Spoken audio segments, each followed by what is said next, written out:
Hey everyone, before we get things started off here today, I just wanted to give you guys a quick heads up and let you all know that today's video is going to be my take on the top 7 win conditions inside of Clash Royale. Now there's going to be one tight exception, but aside from that, things are going to be pretty straightforward. Now, I will be leaving links to some of the deck guides that I covered before, which may be relevant to some of the cards on today's list. So with that in mind folks, let's roll the intro.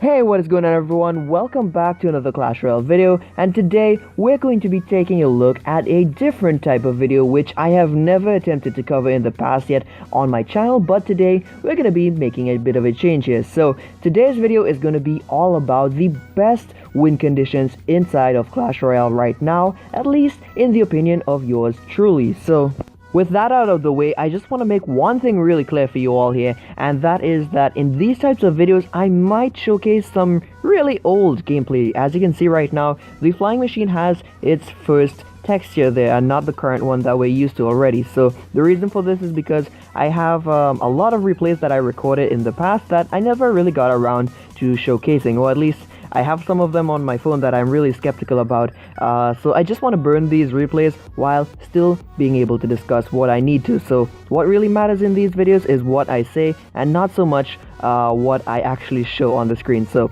anyways, with that being said, the win percentages and the usage rates will also be shown on the overlay there.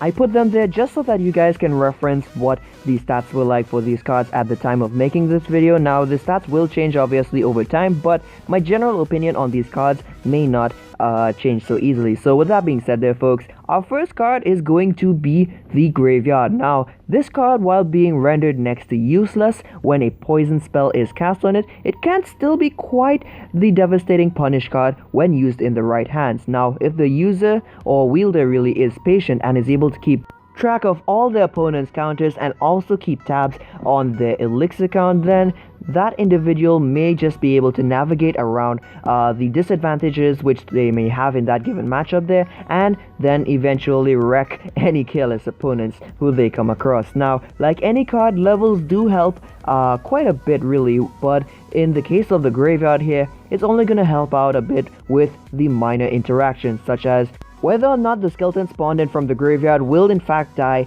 to one hit from cards such as a Spear Goblin, an Ice Wizard, or maybe a Witch. But aside from this card in general can be considered as one that is more of a level independent one, so to speak. Now this is because really pretty much everything else in the game can in fact kill the skeletons in one shot.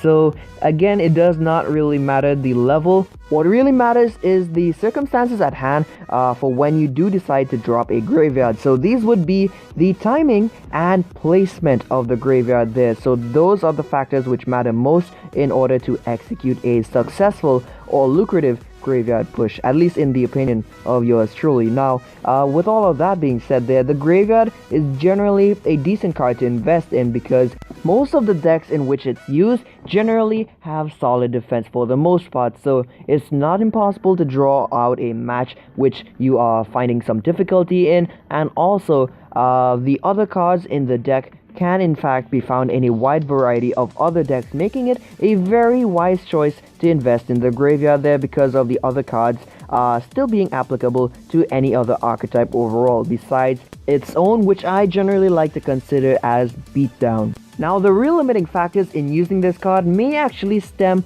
first and foremost from its rarity. Now being a legendary card, it will prove to be very difficult to level up for most players to be used on higher end ladder play, unless of course if you've been purchasing this card from the shop for eons really, and probably spending a little bit of money ever so often to buy gems so that you can acquire a fortune chest or two whenever the graveyard appears to be a possible fortune. Now aside from this, the only other limiting factor that I can really say at this point in time would probably be the skill element involved in using the card to get around the harder matchups where typically opponents may be running the poison spell. Now with that being said there, even if a poison spell is cast, depending on how you place your graveyard, you may in fact still get a skeleton or two to connect to the tower. This of course depends on the RNG and the exact tile placements which you place the graveyard, so that at least one or two skeletons may spawn directly next to the tower there, allowing them to get a swing or two off so that your graveyard is not completely wasted. Now, with that being said there, folks, there is some good news for those of you out there who happen to be graveyard users is that the poison spell evidently has gone down in usage rates in recent times. So what does that mean, folks? It means that now is as good a time as any to start using graveyard on ladder once again. So your graveyard is not going to be fully countered as easily, and you may actually stand a chance of really punishing opponents when you play your cards right, so to say. So with that being said there, we're going to be moving on to our next card on our list, and this card is going to be none other than the Golem. Now, the Golem can be described as one of the best win conditions in the game by its many fans, and evidently it has a ton of haters. So if a card has a ton of haters, usually you'd think that it does something to annoy them, which means it's usually working out for the people who happen to be using it. So mostly this is due to the fact that not every deck out there is going to be properly handle the intense beatdown pushes which can be generated around using this card. Now, with that being said there, folks, the Golem does come with a rather generous amount of HP in its stats, and its ability to push the towers and get damage almost every single time may actually stem from this attribute, and also because upon dying it does death damage and spawns into Golemites, which also deal death damage as well. So you can imagine that this card is definitely gonna be worth the 8 elixir investment. Now, with this being said, the card itself is definitely a rock solid win condition, if you see what I did there really, but it can also be quite a nuisance to level up. And this is because of the fact that it is a epic card, which of course, as you would know by now, are really the harder cards to level up with the exception of legendaries. So with that in mind there, folks, you can imagine that for a player to invest in a Golem deck, it takes them quite a while for their Golem to reach any significant levels such as level 6 and 7 maybe on ladders. So getting your Golem up there is going to take quite a while, but if you have the patience for it, the Golem can help you out in pushing to higher end on ladder if you do decide to commit to it. But our problems do not end here. No sorry, folks. Another common problem with Golem decks is that generally the best Golem decks out there may typically tend to run specific cards which are in fact really limited in terms of versatility, so that these cards may typically be found mainly in other Golem decks, but outside of Golem decks they don't really have a place anywhere else. So if you've been a long-time user of Golem decks in general, then if you ever happen to have a change of heart and decide to venture off into different archetypes and playstyles, you'll find that the other cards which your Golem decks have would actually be rendered almost useless to you on ladder. And the reason why I say this is because most of the cards in Golem decks generally tend to be only used in other Golem decks, so this does not allow you to have many other options for you to really branch off into because the cards are just so limited in use there. So like I said before, cards such as the Night Witch and the Lumberjack and stuff, they'll just be used mainly in the Golem decks and not in anything else. So basically, once you want to start off a new archetype, you'll have to start investing from scratch, and you can't really make use of previously leveled up cards.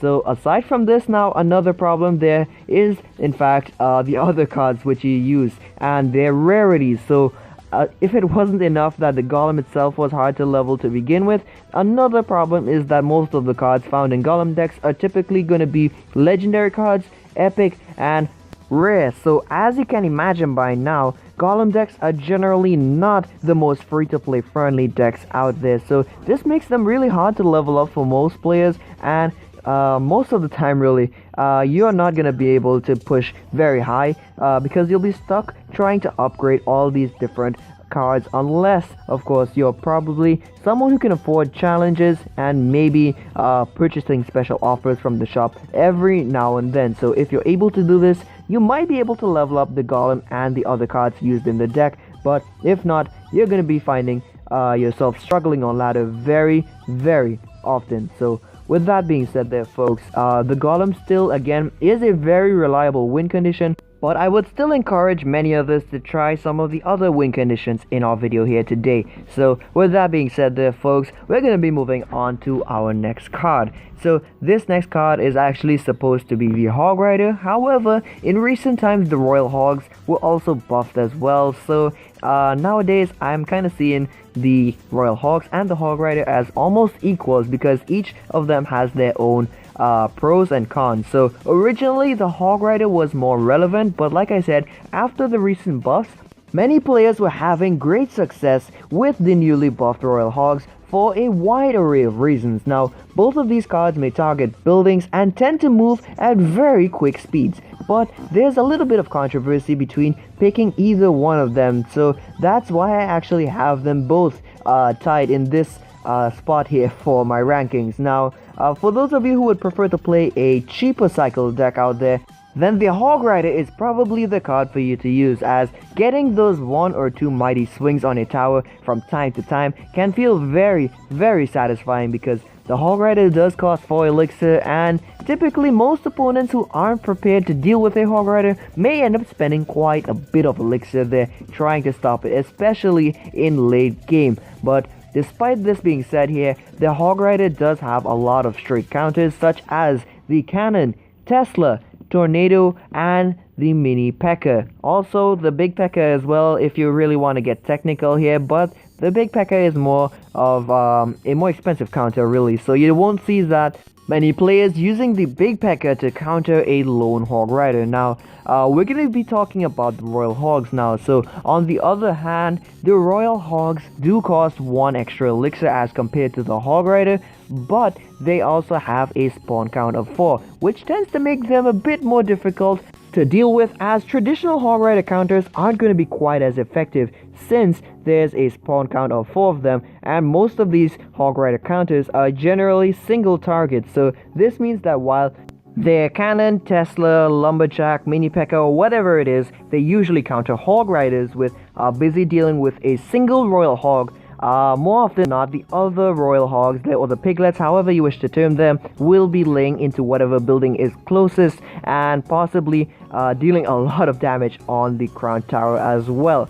So with that being said there, the Royal Hogs also do offer the player a bit more versatility in that they can help you split push, which is a deadly thing overall there, and as a result, you're probably going to pressure your opponents into spending more elixir than you invested in your Royal Hogs there just to counter them fully. And again, it's not really going to stop them from getting much damage done. So it's really just a worthwhile card to use overall.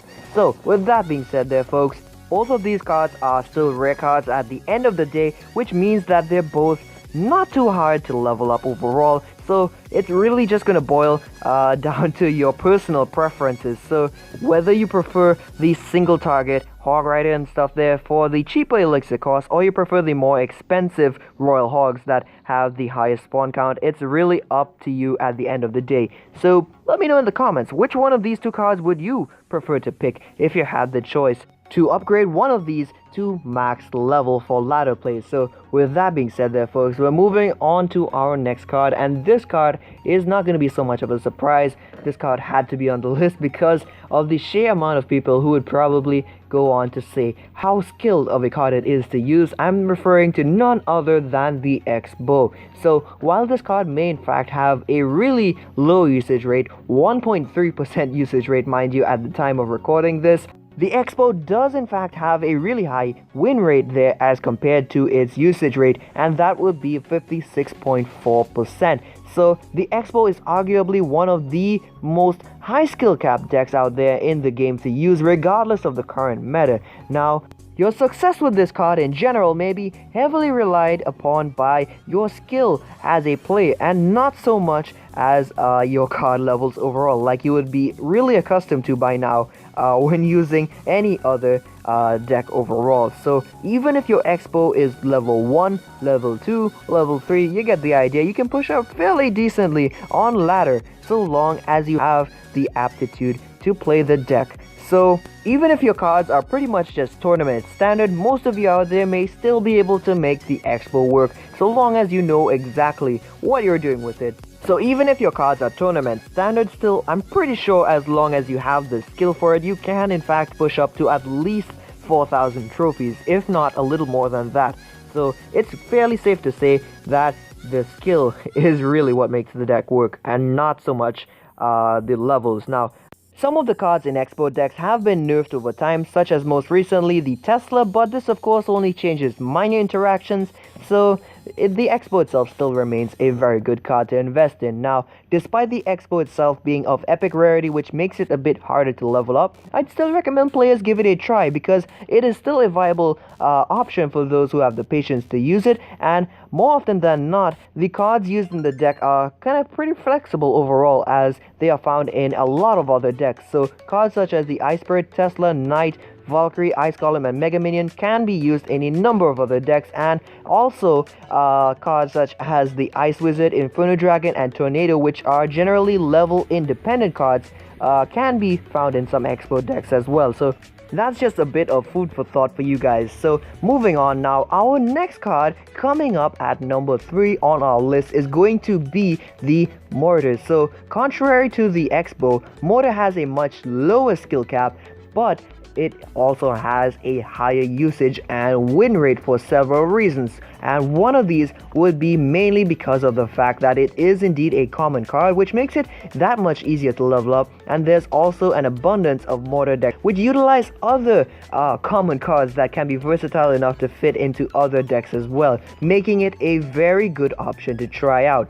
Now, aside from using an abundance of other common cards, the Mortar decks that you can see out there will also tend to pack some rares on occasion, maybe some epics, and most commonly the legendary spell, the Log. So with that being said there, the Mortar is a very interesting card to play, as it cannot be hard countered by building targeting units like you would be used to seeing with the Expo, and this is because the Mortar itself has a blind spot. So whenever ground units that melee get into that blind spot there, it would then allow the Mortar to effectively retarget their and potentially lock onto your opponent's tower there, unless they were able to drop something else to distract the Mortar there. But should it lock onto the tower there and they are unable to distract it or reset its aggro there to anything else, then what you'll find happening is that the Mortar will periodically shoot off what is basically a nuke to the tower there, as it chugs those boulders that deal so much damage over time there. So if you have a max Mortar and you see that connecting to the tower there, you'll be very satisfied there with the amount of damage dealt with each attack. And as if that wasn't enough by itself, most of the modern day Mortar decks that we would see today, aside from the classic variants that we've already grown accustomed to, will in fact pack some bait elements to them as well, which can further add to the difficulty of the matchups for a lot of people out there. And trust me, it gets really nasty, especially where you see all of those Mortar bait decks with the minion horde and rascals and stuff. It's just nasty, man. I can't stand to go against a Mortar deck out there that has so much bait in it. But anyways, another thing that you should keep in mind about Mortar decks in general is that some of them may actually be packing multiple win conditions. So it's not just the Mortar you have to worry about. Some of these decks actually carry things such as a Hog Rider in them as well, and also the last card on our list. But before we can get to that, there's one last card we need to cover before this, and this card is none other than the Giant. So the Giant is a rare card which can be unlocked at the very start of the game, basically in training camp, and this allows players to access him fairly early on. So if they choose to level him up from there on out, then they'd have a very powerful win condition for late game pushing, because the Giant does boast a generous amount of HP, and while he's not quite on par with that of the Golem, he is still strong enough to be quite a nuisance for people with his relatively high damage output. So for 5 elixir, he's pretty worth it overall in my opinion. Now, aside from my previous points, there are still some other factors which I have yet to mention, which would have helped influence my decision in putting him number 2 on our list. Now, one of these factors will stem from the fact that the Giant himself is of rarity. So when you consider the fact that he is that rarity, and then you think about how you can request him 3 times a day, which means 12 cards each day, it makes him that much easier to upgrade. And in addition to this, the giant himself, unlike the golem, can find himself in a multitude of decks out there, which means that even if you do decide to stop using any specific giant decks out there for whatever reason, there are still quite an abundance of other giant decks out there, such as the ever popular giant Night Witch double minions deck, the giant battle ram 3 musketeer deck, or other decks you might have seen me cover on my own channel right here. So with all of this in mind, he will definitely prove to be a worthwhile investment because he can also be used alongside many of the other win conditions which I listed in today's video, such as the graveyard, sometimes the hog rider, and most notably our last card, which is none other than the miner. So I'm pretty sure most of you out there would have seen this coming from a mile away, but for those of you who aren't following along quite well here, or you just don't grasp why I would rank this card as number 1 on our list, let me just break it down to you all. So aside from my own personal bias towards the card, the miner is one of, if not the most versatile card inside of the game, and this is because of all of his card mechanics which allow him to really be a utility card of sorts. Now, understandably, not everyone is going to be able to see all of his possible applications in the game, and this is because most people are generally unfamiliar with the different tactics involved in miner gameplay, and they'll probably think that he's only good for attacking enemy princesses, collectors, or maybe even just some chip damage. But folks, this could not be further from the truth. Now, despite him being a legendary card which inherently makes him harder to upgrade than other cards, I did decide to put him at the top of this list because I do believe that he is one of the few cards inside of the game that is generally considered as level independent. Now, if you're confused as to why I'm considering this card to be level independent, it's because of his utility, which I would have mentioned before. Now, some of the situations which he can be used in would include being a secondary win condition, which could also be used to assassinate glass cannons while on the enemy side. Also, he can be used to kite really threatening troops, such as the infamous P.E.K.K.A. If you happen to be using him in a hybrid deck, such as the giant beatdown hybrid deck that I would have covered recently on the channel, you will be able to kite the P.E.K.K.A. or whatever threat it is into the opposite lane, so that the enemy's tower is left at the mercy of whatever beatdown push you have going in that lane there. Now, aside from using it to just save your tanks a bit there and try to change the tide of the match, you can also use this to kite the P.E.K.K.A. out of the lane they're pushing into, really, so that you can then be able to defend your weakened towers a little more easily there. So that's just some food for thought. So what did you guys think about the cards which made it onto today's list? Did you all agree or disagree with my suggestions? I would love to know your feedback, so do let me know what you all thought by dropping me a comment down below. Also, like ratings are always appreciated, so do drop a like if you enjoyed this video. Dislike it if you feel to as well, but whatever the case is, please just let me know exactly what made you enjoy this video or maybe dislike it overall. It really helps me when you guys can just let me know what you're thinking of the content that I make and what improvements I could also try to implement as well. So with that being said there, folks, that is going to do it for today's video. I hope you all enjoyed, and as always, remember, if you keep on digging, you'll eventually strike gold, but even then, keep on digging deeper. You'll eventually come across something even more worth your while. So once again, everyone, thank you so much for stopping by, and I hope to catch you all in the next one. Peace out, guys.